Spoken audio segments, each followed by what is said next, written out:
Patrick, welcome to the podcast. Thanks for being here. Great to be here. Thanks very much, Katie. Well, I'm really excited to chat with you about all things breath and breathing. But before we jump into that, I also have a note from your bio that you left school at 14. And you didn't really talk about that much until pretty recently, but I would love to hear, if you don't mind sharing, kind of the impetus for that. Yeah, I suppose I was a kid. I was born in 1973, and in 1988, 1990, 1987, 1988, I would have had a lot of issues in school, and I would have had great difficulty concentrating, holding attention. And I suppose there was a number of things that contributed to that. One is I had dysfunctional breathing. Two, I had asthma, which was always there from the young age. Number three, I had sleep issues, which is very common anyway with kids with asthma. When you have a stuffy nose, you're more likely to have sleep. You're more likely to snore. I was told that I was stopping breathing when I was older. So I couldn't concentrate. And that's normal, because now when I look back, I can realize it. And yeah, people sometimes are shocked that I left school initially at 14. I did go back to school 1 year later, and I did get into university, and I really worked to get there. It could have been a lot easier, Katie. There's a lot of kids in the same situation. There's a lot of people who are listening to this are going to identify with it. We are demanding that our kids can hold attention in a classroom environment for 6 and 7 hours at a time, and yet nobody's teaching these kids how to concentrate, and nobody is looking at the factors that enable them to concentrate. And if we think it was bad 30 years ago, what's it like today? Yeah, I absolutely agree with you with that. And that's actually one of the reasons I ended up homeschooling my kids, is realizing that I didn't think the sitting still in a classroom for that many hours was actually the most conducive learning environment. Yes. And so that's something I've talked quite a bit about. And you mentioned breath being a component of that. And I'm really excited to delve into this with you because it's something I've thought about on a logic level before, of course, that we talk so much in health about food and what we eat, but really we could go weeks without food. And I have actually done that and be just fine. And so in the hierarchy of things, food is of course important, but I would put food kind of lower down, water more important, because we can go much less time without water, but we can go a very small amount of time without air. Yet from my very just surface level understanding, many of us are actually not optimized on the breathing side and are kind of going without the optimal amount of air in certain ways. I know you are an expert at this, but maybe start us broad and give an overview of, you said breathing has been undervalued for decades. It obviously is a thing that we must do to stay alive. So start broad and kind of give us the background of that. I came across this by accident in 1998, and there were two things. It was from the work of a Ukrainian doctor. He said, breathe less air. He said, people in modern living, very often they're breathing harder, they're breathing faster, they're breathing too much air. And the problem is, the more air you breathe, the less oxygen that gets delivered throughout the body. Now, how many yoga classes do you hear of, and different breathing instructors, and the encouragement is to take full big breaths, and you're hearing students breathing, and it literally doesn't make sense. So back then, I practiced sitting down. I put one hand on my chest, one hand just above my navel, and I started slowing down my breathing, that my breath was imperceptible, to the point that I felt air hunger. So I was feeling that I wasn't getting enough air. The temperature of my fingers started improving, and I'd also increased watery saliva in the mouth.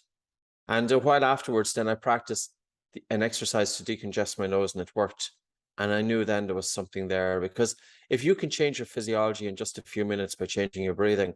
So there's something strange about breathing. There's this kind of idea in the Western society, but then again, Western society is all about more is better. The bigger, the better.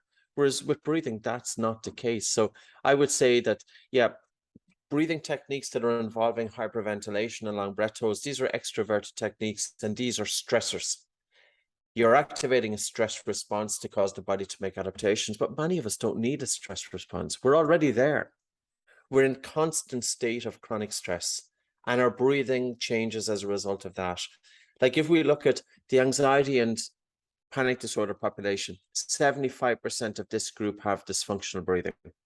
And it's dysfunctional breathing which is feeding into their state of mind.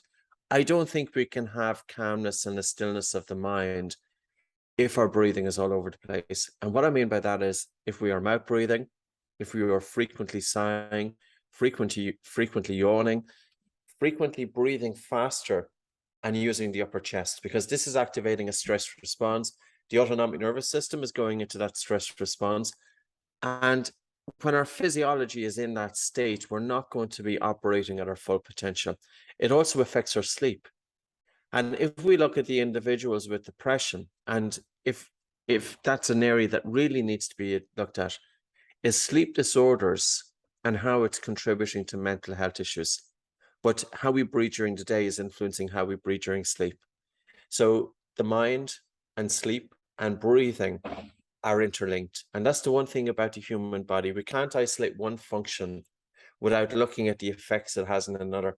And all too often people will say, yes, well, the reason that you're breathing like that is because you are stressed. Yeah, of course, we get into a difficult situation. Now, by the way, we do have control over our breathing, even in a difficult situation. And we should know that. You know, kids that are doing exams, how many of them, because of nervousness prior to the exam, they've got faster breathing, they've got upper chest breathing, they've got irregular breathing. And what's the body telling the brain? The body then is telling the brain that the body is under threat and the brain wants to get you out of the situation. It's not a recipe for performing well under pressure. We have to realize that, yes, our breathing can change in response to a stressful situation, but we have control over our breathing. And like, I can delve deeper into this. There's very simple tools that it's the speed of the exhalation that tells the brain whether we are under threat or whether things are okay. If during rest we have a fast exhalation, or during sleep we have a fast exhalation, the brain interprets that the body is under stress. So a very simple tool that people may have the next time that you get into a difficult situation, do your best not to hyperventilate. And hyperventilation means that your breathing is going to become faster and harder, which in turn reduces blood flow and oxygen delivery to the brain, but activates the fast fight or flight response. Instead, take a soft breath in through your nose and a really slow and relaxed, gentle breath out through your nose. If you can slow down the speed of the exhalation, that you have a slow and relaxed and a gentle exhalation. When you slow down the speed of the exhalation, your body is telling the brain that everything is okay. We know that, but why doesn't everybody else know it? So many good things to unpack in what you just said. And you mentioned just making that shift to breathing more slowly, and especially it sounds like the exhalation part of the breathing. And I'm curious, can we train this? You mentioned how we breathe during the day affects even at night. Is this a pattern that over time the body sort of learns, even when we're not paying attention to our breath, to breathe more slowly? And if in a like perfect scenario, what is an optimal breathing cadence and pattern if we were going to train this in our bodies? See, when we look at breathing, we need to look at more than just the respiratory rate, but it is typical that when breathing is suboptimal, the respiratory rate is faster. But breathing isn't just about the respiratory rate. It's also about tidal volume. That's the volume of air that we draw in one breath. And it's the volume of air that we are breathing, which will influence the biochemistry of our breathing. To say it this way, the primary drive to breathe is carbon dioxide. So every breath that we are taking is primarily driven by carbon dioxide accumulation in the blood. The body breathes to get rid of excess CO2, but we don't want to breathe too much air that we get rid of too much carbon dioxide, because it's not just a waste gas. If we breathe too much air and we get rid of too much carbon dioxide, our blood vessels constrict, and hemoglobin, which is the main carrier of oxygen, holds onto oxygen more readily. So when I'm working with somebody from a breathing perspective, I want to look at their breathing every day. How are they breathing during rest? How do they breathe during physical exercise? How do they breathe during sleep? And the foundation of that is in and out through the nose. The mouth has zero functions whatsoever when it comes to breathing. So the mouth should be seen as a hole. It's a hole whereby air can go straight down the throat, but the mouth does nothing in terms of the breath. So our ancestors would have been mouth breathing in terms of emergency. And recently enough, I was reading a book and it was about Native American Indians.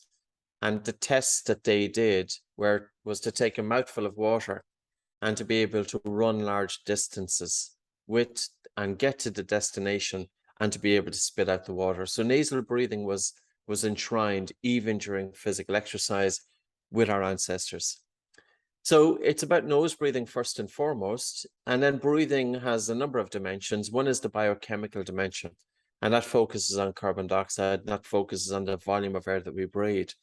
Now, that's very often overlooked, and the emphasis is on breathing from a biomechanical point of view. So people are talking about breathing low and taking a deep breath, and all that's fine. However, how is a deep breath interpreted? You know, if I normally say to somebody, take a deep breath, if they're straight in off the street, they'll take this full big breath. But what happens when you breathe like that for a number of breaths? You may notice that you get lightheaded. And again, it comes back to it. How we are taught and trained how to relax is counter and probably the wrong thing that we are doing. And I remember going into an exam, I was feeling a bit nervous beforehand because I was that kid anyway that was a mouth breather, which causes faster breathing and upper chest breathing. So your physiology is naturally in that fight or flight response. And walking into an exam, before I went into the exam hall, I went for a walk for 2 to 3 minutes, and I intentionally filled my lungs full of air, taking a full big breath in, a full big breath out, full big breath in, a full big breath out. And I remember walking into the exam hall and I couldn't focus. I was lightheaded and I was just disoriented. And that's what hyperventilation does. So coming back to your question, yes, you can train your breathing patterns, but probably not the way that people think that you should be doing it.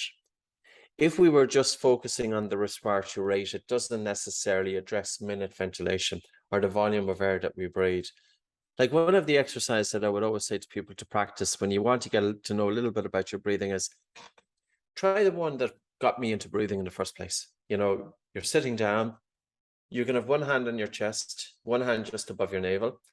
You're tuning into the slightly colder air coming into your nose and the slightly warmer air leaving your nose, and the slightly colder air coming in and the slightly warmer air leaving. And just gently soften and slow down your breathing. So as you breathe in almost that your breath in is imperceptible, that you're hardly breathing any air into your lungs. And as you breathe out, have a really slow and relaxed and a gentle exhalation, just allowing the air to leave the body effortlessly. Do it to the point that you feel air hunger, and maintain that breathing pattern for about 3 to 4 minutes. And all it is you're softening and slowing down the speed of the air coming into the nose so that you feel hardly any air coming into your nose. You shouldn't hear it, for example. And then on the breath out, you're having this really relaxed and a prolonged and gentle breath out. You're doing it to the point that you feel air hunger. Check the saliva in your mouth. 9 out of 10 people, they will have increased watery saliva in the mouth. They will feel drowsy. They will also have air hunger. We practice that breathing exercise to help balance the autonomic nervous system, to stimulate the vagus nerve, and to activate the body's rest and digest response. There's a very easy way to determine which state we are in. When we get into a difficult situation and we feel stressed, our mouth typically goes dry. When we are stressed, it's not a time for eating food. When we can activate the body's rest and digest response, the body responds with increased watery saliva in the mouth. We feel drowsy. The increased watery saliva in the mouth tells us that the body is ready for the digestion of food. We feel drowsy so that we know that we are ready for sleep. And we can switch this on and off. But if we practice this breathing light and breathing gentle, even for 10 minutes twice daily, then you change your breathing from a biochemical point of view, and your breathing rate naturally slows down. Your breathing becomes lighter. And to give you this example, like Monday, I was talking to 2 medical doctors in a Premiership football club. So these are elite athletes. So here you have highly trained athletes, and yet one of them has hyperventilation syndrome. Physical training doesn't necessarily improve your breathing, but if you can improve your breathing, it will help with physical training, because the person who is in the habit of hyperventilating, and I'm not saying that they're having a panic attack, but if your breathing is a little bit faster and harder than what it should be, you're going to have disproportionate breathlessness during physical exercise. That's so fascinating. I'm taking notes on these breathing patterns. And you mentioned there's really no need to breathe through the mouth. And it sounds like this is even true during exercise. And I'm really curious to learn more about this because it seems like people naturally tend to want to breathe heavier and through the mouth during exercise. But then it sounds like this is something we can train out of our kind of our patterns. And I think of last year I did training with some track athletes, and they did something called contralateral training where we were using alternate sides of our body. But the part of it was a 55-minute workout, and we taped our mouths the whole time. And I saw dramatic improvement in my lung capacity after those 2 weeks of doing that. And it was not something I'd ever done previous to that, of taping my mouth while doing pretty strenuous exercise. So can you explain more about what's happening maybe physiologically when we're paying attention to and staying with nasal breathing during exercise? Because it seems like it could Yes. be a very rapid way to improve kind of lung capacity during exercise even. I think it's very important. Way we were first taping them out 20 years ago, 22 years ago. And I wrote all about this in the book, The Oxygen Advantage, in terms of enshrining nasal breathing during exercise. I don't necessarily agree with sprinting with the mouth closed because it can be too taxing and the air hunger can be too much and it may cause pain to the nose. But for recreational athletes or for elite athletes who are, say, warming up and doing low to moderate intensity exercise, nasal breathing is key. And nasal breathing has so many advantages over mouth breathing. Number one is we get a better connection or recruitment of the diaphragm when we breathe in and out through the nose. And the diaphragm breathing muscle is not just for respiration, but it provides stabilization for the spine. So functional breathing and functional movement go together. And when you're functionally moving, you're less at risk of injury. So the injuries that athletes can experience can be related to dysfunctional movement, but you cannot have functional movement without having functional breathing. So that's one aspect of it. Number two, your breathing is naturally slower and oxygen uptake in the blood, the partial pressure is 10% higher with nasal breathing versus mouth breathing during exercise and during rest. Number three, the fraction of expired oxygen is less during exercise. So the body is utilizing oxygen better. You'll have a better recovery. You could argue that you will have reduced lactic acid and fatigue because of greater oxygen delivery to the working muscles. Number four, when you breathe in and out through your nose during exercise, the carbon dioxide pressure is higher in the blood. And carbon dioxide is a catalyst for hemoglobin to release oxygen to the tissues and organs. So you get better oxygen delivery also to the working muscles when you breathe in and out through your nose. Another aspect of it is that the more you do your physical exercise with the mouth closed, the sensation of air hunger diminishes over time. So initially it's stronger. But if you do your physical exercise with the mouth closed, at the start, the air hunger, yeah, it is stronger. But if you continue doing it after about 4 to 5 weeks, or maybe 6 or 7 weeks, the air hunger diminishes. So your nose is the only organ that's doing anything in terms of, conditioning and warming and moistening the air as it comes into the lungs. Between 20 to 50% of athletes have exercise-induced bronchoconstriction. If we take cold, dry, unfiltered air into our lungs, it can aggravate our airways and it can contribute to exercise-induced bronchoconstriction. So I suppose, Katie, in a nutshell, you've got increased oxygen uptake, you've got increased oxygen delivery, you have more functional movement, you've got greater oxygen utilization by the body, plus you're protecting your lungs. Your mouth doesn't protect the lungs. That makes sense. And an extension of that is I feel like mouth taping at night has become a little bit more of a talked about practice in the recent few years. And it's something I've Yes. experimented with. I'm curious your take on it because I did notice when I started doing it that I saw more deep sleep and my actual respiratory rate went down at night, which is the thing we actually want. And my HRV increased slightly. Yes, and it's normal. It's Okay. not always normal with everybody, but in the main, we see it happening. I taped my mouth back in 1998 and I was using exercise to decongest my nose. I wasn't quite trusting the exercises back then. I didn't have the information then that I have now. So I also used the nasal dilator. So I used the nasal dilator, breathe right strip to open up my nose. And I used tape across my lip, just paper tape. The first morning I woke up, I don't feel much of a difference. I can't remember it. Second morning I woke up and it was the best night's sleep I had in many years. We've seen thousands and thousands of individuals taping their mouth. Now we use a tape called MyoTape. So because sometimes people are a little, it's my own product, which I brought out for children because children who are mouth breathing it's a scary prospect, and it's a scary prospect because what it has on the development of the brain. I can send you on a paper afterwards. It was written by a researcher, Karen Bonnock, and she studied young children aged between 6 months and 57 months. She studied them from age 6 months, to 57 months, 11,000 British children. Children who had snoring and sleep disorder breathing at age 5, if untreated, they had a 20%, they had a 40% increased risk of special education needs by age 8. Now, she talked about the impact that poor sleep quality is having on abnormal development of the brain.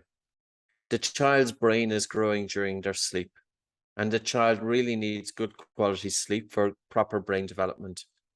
But if the child is snoring, if the child is stopping breathing, if there's resistance to the child's breathing during sleep, it's impacting and reducing their sleep quality, and this in turn has a knock-on effect in brain development. So when we go back to this concentration that I spoke about earlier on, in order to have good concentration, you need to be able to hold attention, but you need to have mental energy. You cannot be able to hold, you're not able to hold your attention if you have sleep issues. And 25 to 40% of men have sleep apnea, but in 90% of cases, it's not diagnosed. For women, it's about 10% up to the age of 50 years of age. But post-menopausal, it increases by about 300%. So women over the age of, say, 50, 51, 2, 3, 4, 5, there's no specific cutoff point there. Post-menopause, sleep disorder breathing, it increases quite remarkably with females. Now, with children, 15% of studied children have sleep issues, 15%.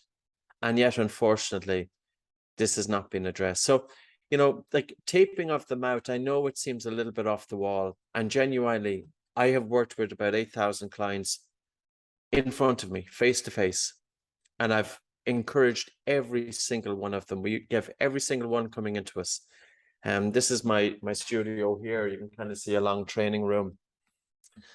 And we have people coming, like we have about 30 people coming in internationally now in 2 days' time.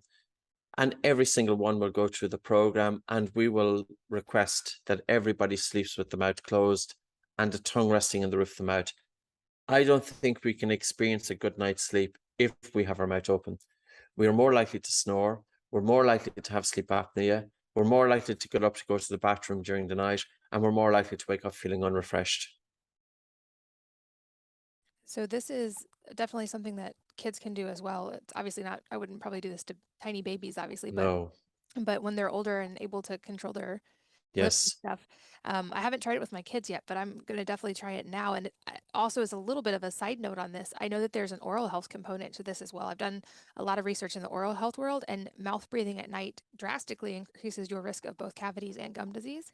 So this Yes. is another. And again, something that doesn't get mentioned, unfortunately. You know, with oral health, all of the emphasis is on don't eat sweets, don't be drinking fizzy drinks, and brush your teeth. And there's no mention of breathing in and out through your nose. It's the saliva in your mouth that protects your teeth, but it also protects your gums, and it also protects your lips when you breathe in and out through your nose. If you have your mouth open, you're more likely to have chapped lips. We're more likely to have bad breath. We're more likely to have dental cavities, gingivitis, inflammation of the gums. So yeah, good oral health, but it goes beyond that. Like my facial structure is compromised as a result of mouth breathing during childhood. And none of this information is new. This has been talked about 100 years ago. I've got a very high, narrow palate. I had overcrowding of teeth. My jaws are set back. My nose is crooked. My nasal airway is compromised. My throat, my airway, my upper airway would be small. So I'm a perfect candidate for sleep issues. And that was made worse by mouth breathing as a kid. And there are plenty of dentists and orthodontists who understand this, that it's not just about the teeth, but it's actually about the development of the face. And there are some brilliant people, both in the United States and throughout the world, but there's a lot in the United States that get this and they are pushing it, and they want to see a greater awareness of breathing. But I think the last 3 years, we've seen an amazing revolution. Now, I will go back to the one thing. If you are considering putting tape on your children's mouth, don't tape across the lips straight off, because there is always a risk that the child could vomit. So that's number one. Number two, we do have a tape, and it's inexpensive. And I'm not just saying it because I want to push it, right? It's not that. tape surrounding the mouth to bring the lips together. You don't have to cover the lips to get the lips closed. Number 3, when you're working with children, establish that the child can actually breathe through their nose, first of all, during the day, before you might consider during sleep. And all of the exercises are free. So we put up all of the breathing exercise for children. You can download an app called Buteco Clinic app. The app is free of charge. There's no subscription. And when you click on children, you'll see all of the exercise. There's 9 exercises for kids. There's exercise to decongest your nose. There's information in terms of the child doing physical exercise with the mouth closed, the reasons that they should breathe in through their nose. If the child is anxious, how to slow down their breathing. If they're getting wheezy, how to do small breath holds, how to build up their breathing capacity in terms of doing breath holds for asthma. So that's all there. So that's the only thing I'd say. And you can make a remarkable difference in the life of the child if that child is able to restore nasal breathing with the tongue resting in the roof of the mouth. And, it's the whole thing about craniofacial development. The shape of our face is influenced by whether we have the mouth open or closed. If the growing child has their tongue resting on the roof of the mouth and their lips together, the tongue, by resting in the roof of the mouth, exerts a pressure and helps to develop the maxilla and drives the forward growth of the jaws. As human beings, it's very important that we have strong jaws. It's not just aesthetically pleasing, but if we have strong jaws, we've got a more open airway. And if we have a more open airway, we have better sleep. We have less risk to having sleep disorders, but also we're better at doing physical exercise. Now, if you look at the faces of athletes in the main, they're pretty good looking individuals. That's not by chance. They're good looking individuals because their faces developed the way nature has ensured it should develop. Their airway isn't compromised. You don't have too many athletes with a compromised airway. There is 1 or 2, and it does influence them. But what they're able to do is because they have such tremendous genetics aside from their airway, they're able to overcome those challenges. I could never be a top athlete. I have not got the characteristics to get me anywhere near there. And I would put that down to mouth breathing as a young child.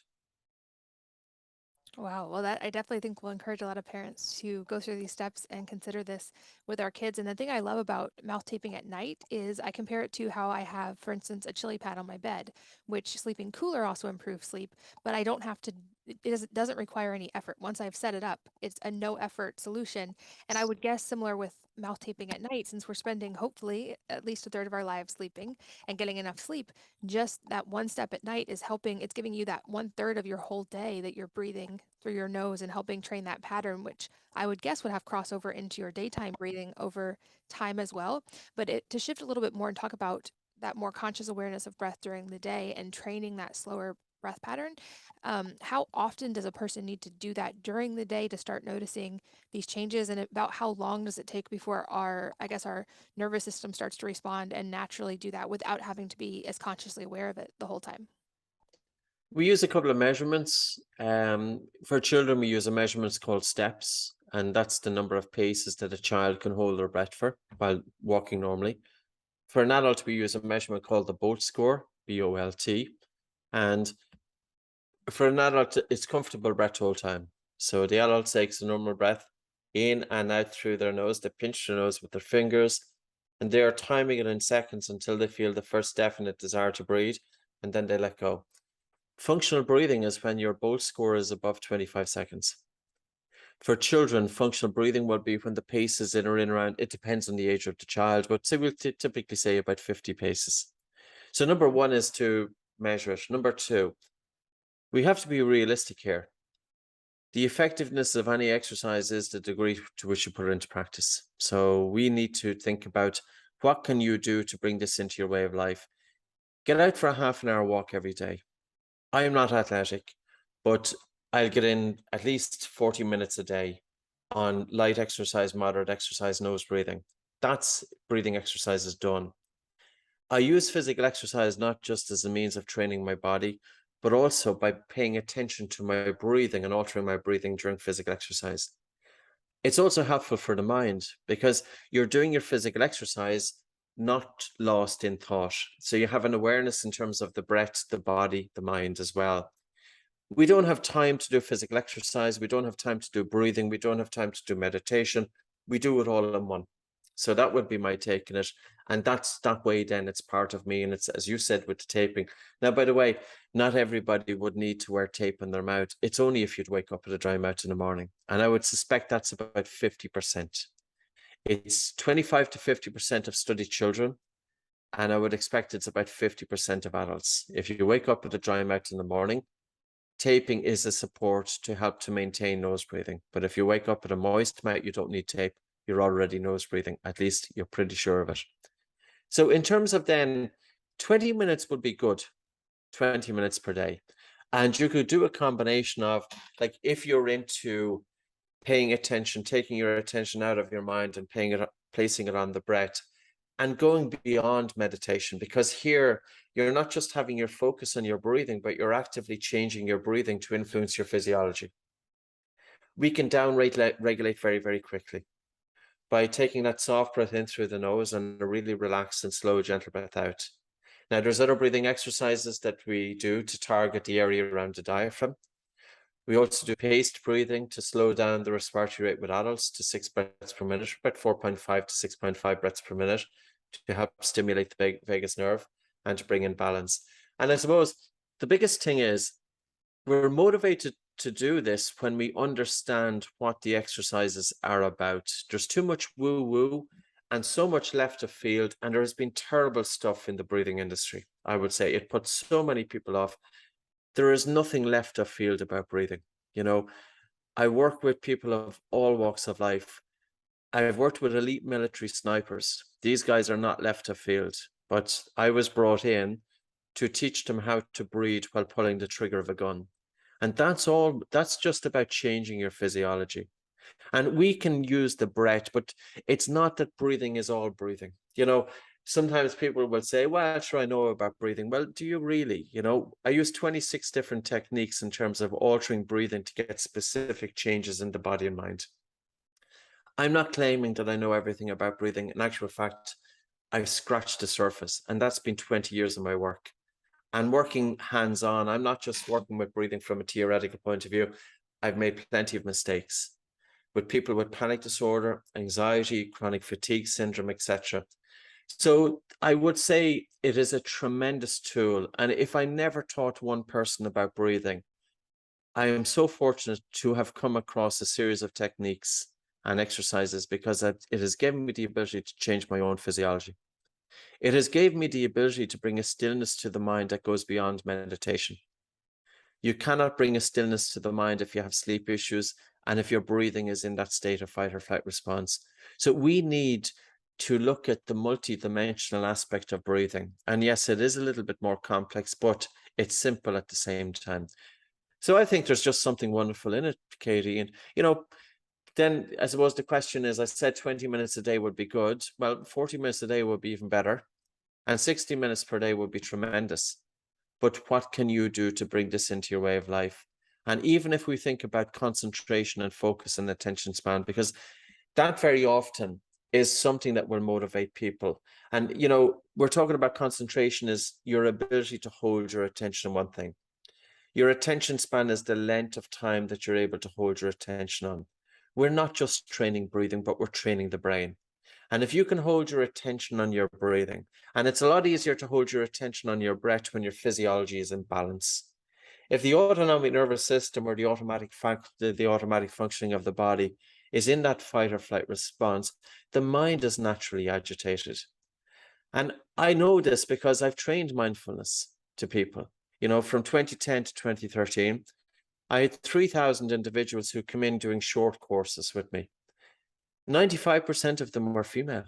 Men weren't turning up. This was functional breathing and mindfulness. And these weren't primarily females coming in with anxiety and panic disorder. Every single one of them I asked, have you meditated before?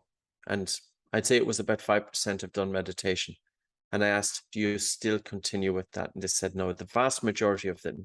And then I thought to myself, here's a group of individuals who need meditation more than anybody else, but yet they are not doing it. Why is that? Well, you have to think of it this way. when the mind is in a state of emotional turmoil, the last thing you want to do is to be paying attention to your mind. We have to be realistic here. So the success of one in teaching breathing exercises is, number one, it's the language. Men weren't turning up. That's why I brought out the oxygen advantage. It was specifically a high performance technique for mental and physical performance. And you know, the words, and I remember like working with a footballer going back 6 months or 3 months, I can't remember exactly, a few months ago. And I was talking about pre-match anxiety, which a lot of athletes have. You know, they're going in, these are kids, they're in their 20s, early 20s. They're going out into loaded full stadiums, packed with maybe 80,000 people. And there's the pressure there to perform. And I was talking about changing your states that you can access. You can down regulate if you're feeling too stressed about the situation, because if you're too stressed, it's going to impact your performance. And then he said to me, well, he said, it's almost as if you're telling me that I have pre-match anxiety. And that was the pushback that he gave me. So I had to draw back. And I said, no, it's not about that. I said, what I want is, I said, I want you to go out onto that field as if you're ready to go through a brick wall. That's what I want. And for you to access this flow state, that you're in a state of total absorption of what you are doing, that you're not lost in the past, you're not thinking in the present, but you have 100% of your attention on the task at hand. This is going beyond meditation. This is going beyond mindfulness. This is the ability to understand how you can change your physiology to change your states. And he took that on board. So I suppose there's a few things in it that I've learned, you know. Number one is, how do you generate habits and bring it into people's way of life?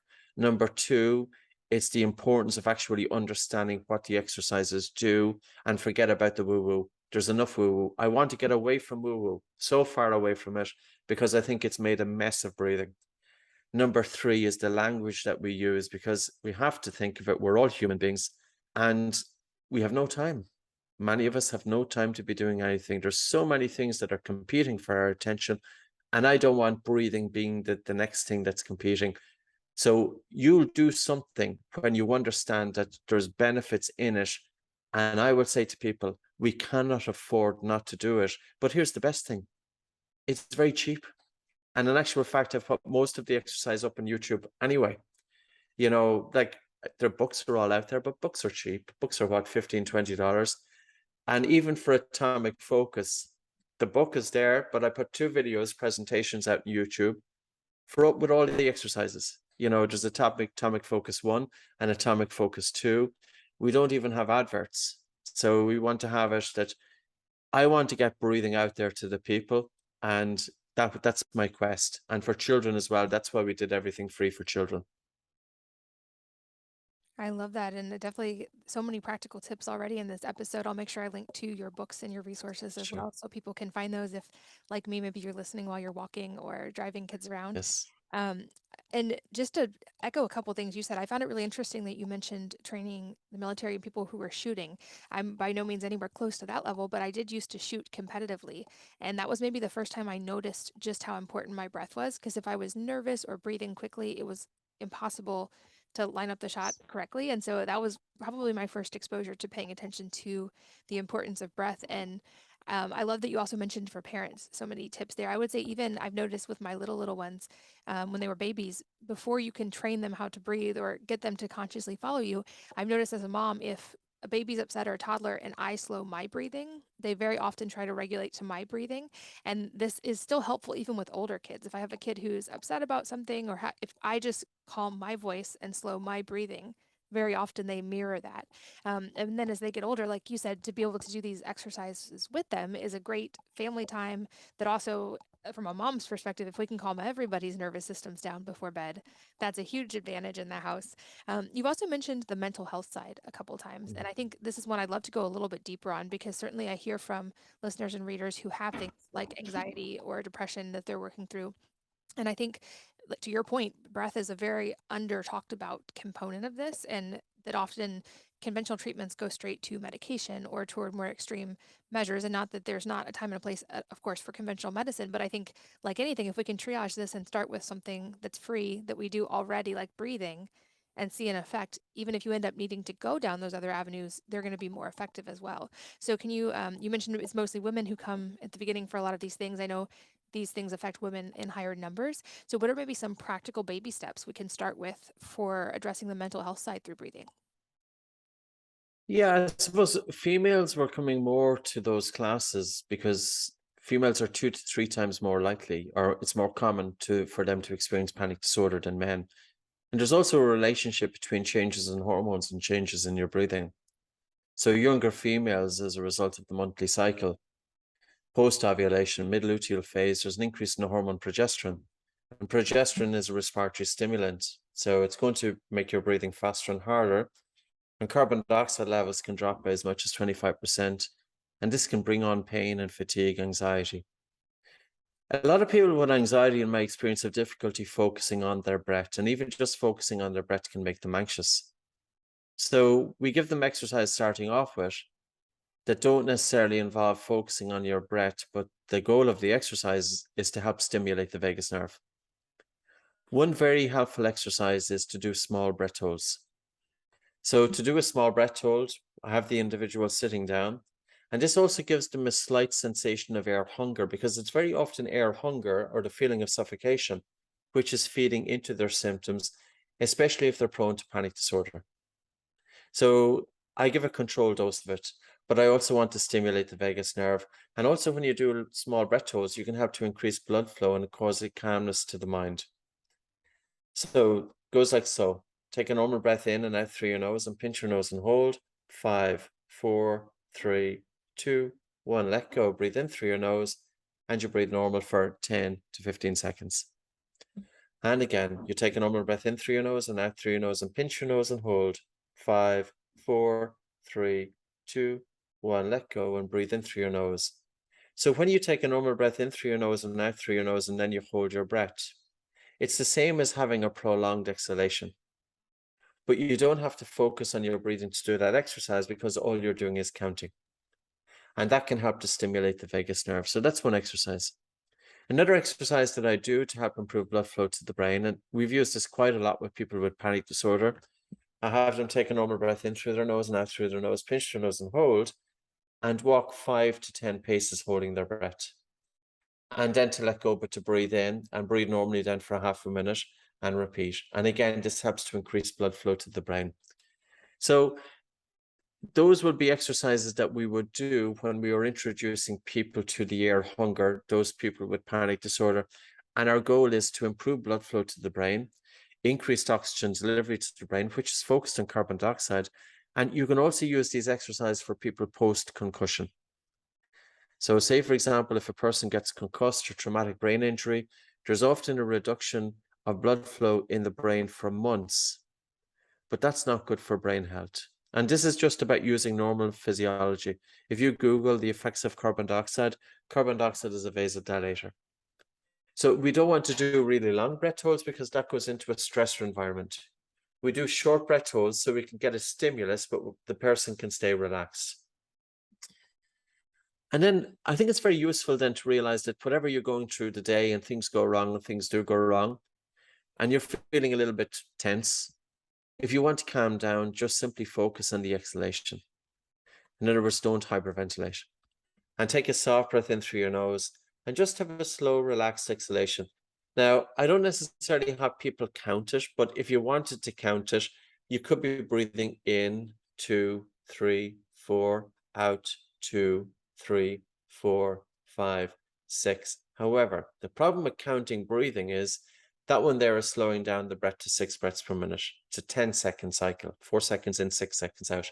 Somebody who is anxious, they could feel very overwhelmed by trying to slow down their breathing. If their normal breathing rate is 20 breaths per minute, and then I say to them, listen, I want you to go from 20 breaths per minute down to 6, it's too much of a gap. It's too much of a drop there. So what you could be doing is breathing in for 2 seconds and out for 4, or breathing in for 3 and out for 5. So always think that your exhalation should be about 1.5 times longer than the inhalation. Now, it's not that you need to go throughout your day focusing on your breath, because I don't want breathing then to people become obsessed about it. But there's other times then, why not go out for a walk for half an hour to an hour, out into the fresh air, and only breathe through your nose. That's an exercise in itself. Get your mouth closed at night, because I don't think we're going to address mental health issues if we have continued sleep apnea. I really don't. There is such a strong link between depression and obstructive sleep apnea. Why is it that so many people with depression have obstructive sleep apnea? These people are tired as well. And, these people are going to their counselors, they're going to their medical doctor. Sleep doesn't get addressed and breathing doesn't get addressed.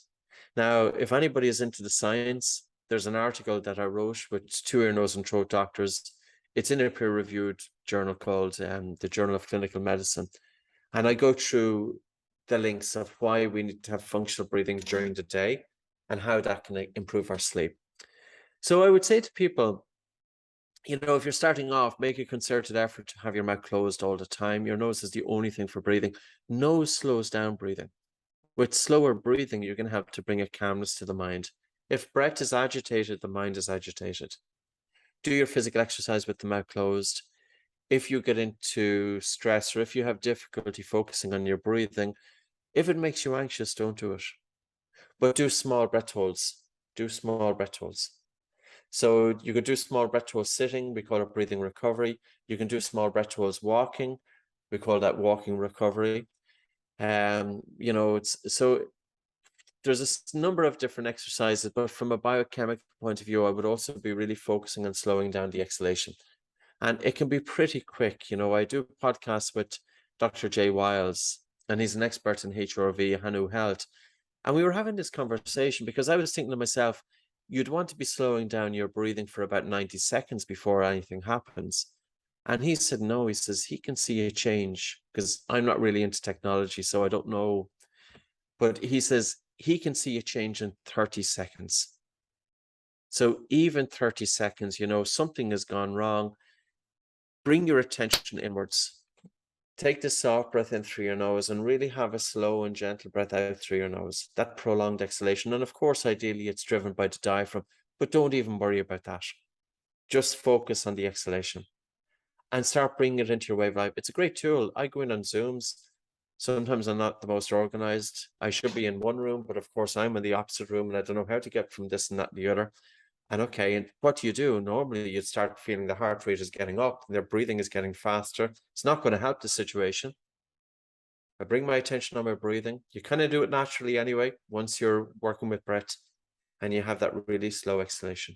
And your body is telling the brain that things are okay. And then it's easier to get the decision. You cannot find a solution when you're into that fight or flight response, because when we go into that fight or flight response, the brain just wants to protect us and get us to hell away from the situation. So the very time that we need to have calm and composed and, good thinking, we can't have it because the brain is trying to protect us and wants us out of the situation. That's the thing. We have some control over our breathing.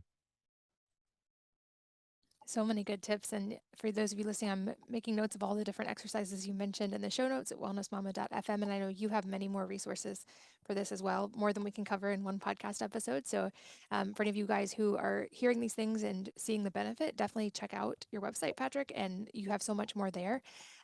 It seems like there is still much to learn and much to come in the research side of breathing and breath. Where do you see the future of this going, and what are you hopeful for as we continue to learn more and more about this? I think it's going to be driven by the grassroots upwards. I don't think it's going to come from the medical community, unfortunately. I say that even with working in my early days with people with asthma. We were teaching people with asthma, which is a condition of the lungs, to breathe in and out through the nose, to breathe lighter, breathe slower, breathe lower. The physiology of that is that your nose is the only organ that does anything to help the lungs in terms of improved gas exchange, all of that. So you don't necessarily need a clinical trial to understand that, because it's just based on normal physiology, but yet we couldn't get the research. We've had 20 clinical trials, and in order for something to be accepted, we need 500 studies up in PubMed. It's not going to happen in my lifetime. I've had 20 clinical trials in 20 years. I'm not going to be around for 500 years, put it that way. I don't know what drives, in terms of what's driving research. I think there's very dedicated people out there, but I think the space that breathing is occupying is awkward. You could have a medical doctor, and of course they want to advance their careers. They put so many years in training. And if they do their research on breathing, there's a risk that they're going to be poo-pooed by their peers. So I think there's pressure on doctors to only focus on the areas that are going to be accepted by their peers. And that is a problem. We have to realize that mental health is really falling short of the mark. And breathing has got a great inroad there, but yet psychotherapists in the main don't understand the connection between breathing and mental health, nor do they know that cognitive training is not going to change your respiratory physiology. In a very simple way, people who were having a panic attack in the past, they were sometimes told to breathe in and out of a brown paper bag. Well, that's about normalization of the pressure of carbon dioxide. It's not a great thing to do. The idea is good because when you're hyperventilating, you're getting rid of too much carbon dioxide from the blood through the lungs, and the carotid arteries, which are feeding the brain with blood flow, constrict. So the idea was perfect. But because you're just breathing in and out of a brown paper bag, you're not getting enough oxygen in. So there's a downside. But the physiology is there. I think it's going to happen, Katie. Like, we've seen a tremendous growth, and I'm delighted to see it, I have to say. And it's going to continue. I think James Nestor's book, who has written about a lot of the stuff that we've been talking about for 20 years, has really put it on the map. And I would say he's done more about breathing than any of us have. We were working specifically with the individuals on the ground, whereas he was able to delve into the research as well. So we've got a lot of helpful things coming to us. And I do think it's starting to happen, but I don't think it's going to be driven by the medical community. No. If any community is going to drive this, is the dental community.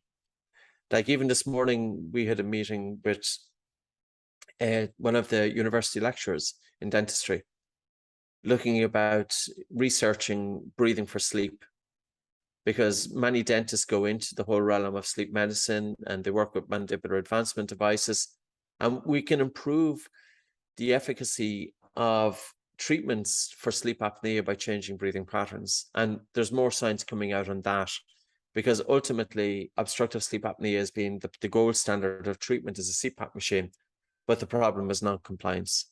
So you've got 50% of the population, where do they go? So there's a gap there, and breathing can help there. But even if we look at children who undergo adenoidectomy and tonsillectomy, this too is the gold standard of treatment for children with sleep issues, including sleep apnea. And the efficacy of it was first determined in 2010. That was a study of about 600 children, and it was published by the Journal of Respiratory and Critical Care Medicine. Only 27% of children had their sleep apnea completely cured by having their tonsils and adenoids out. So there's something missing there, and breathing can play a role. And the other thing is, Dr. Christian Guilleminault, he said that children who undergo tonsillectomy and adenoidectomy, they must restore nasal breathing. Otherwise, there's a 65% relapse within 3 years. How many people do ENT? They go to an ear, nose, and throat doctor to have their turbinates reduced, or deviated septum, or nasal polyps, or children. They're not taught to actually breathe through their nose post-surgery. It's not enough just to treat the nose. We need to go beyond that. So I think definitely we're in the right direction, but we definitely need more research, and that's the only way for the medical community to validate it or not. So we do need high quality research. It's just a pity that breathing is still seen a bit left of field. There's nothing left of field about this. This is for the common individual, and this is for, regardless of the occupation of the individual, we should be able to change our states as individuals. I think this should be taught in schools. Yeah, I agree with you. It seems like the change would come from either the dental community, or I've said many times on this podcast, I think moms have the most power to shift something within society very quickly. And so Yes. I could see very much, if moms teaching this to kids, we can make a big change within a generation. And I think you've given us Yes. so many practical suggestions on where to start with that today, especially with our kids and incorporating this as a family practice. I know as a mom myself, anything that improves sleep and nervous system stuff and mental health is a huge advantage when you have kids, especially multiple kids. So I know that you've given us a lot of great resources today. And very quickly, a couple questions I love to ask at the end of interviews. The first being, if other than your own, if there are any a book or books that have profoundly influenced your life, and if so, what they are and why.